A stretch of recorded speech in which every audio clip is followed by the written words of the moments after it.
মই আজি পৰম সৌভাগ্য বুলি অনুভৱ কৰিছোঁ। এই আমাৰ অকল গহপুৰ ৰাজ্য নহয়, সমগ্ৰ অসমৰ কাৰণে আজি চুতীয়া জাতিটোৰ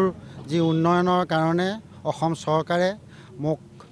চুতীয়া জাতি উন্নয়ন পৰিষদৰ অধ্যক্ষ হিচাপে নিৰ্বাচন কৰি জাতিটো আগবঢ়াৰ ক্ষেত্ৰত যি সহযোগিতা আগবঢ়াইছে বা যি মোক অধ্যক্ষ পদত দিছে, তাৰ বাবে অসম চৰকাৰ মাননীয় মুখ্যমন্ত্ৰী মহোদয়,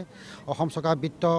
স্বাস্থ্য আৰু শিক্ষামন্ত্ৰী মহোদয়, লগতে সমগ্ৰ অসমবাসীক মই শ্ৰীচৰণত সেৱা জনাইছোঁ, যাতে তেখেতসকলে আশীৰ্বাদ কৰক, আগন্তুক দিনটোত যাতে মই জাতিটোক আগবঢ়াই যাবলৈ কাৰণে পৰমেশ্বৰে যেন শক্তি দিয়ক, তাৰ বাবে সকলোৰে ওচৰত মই বিনম্ৰতা অনুৰোধ কৰিছোঁ।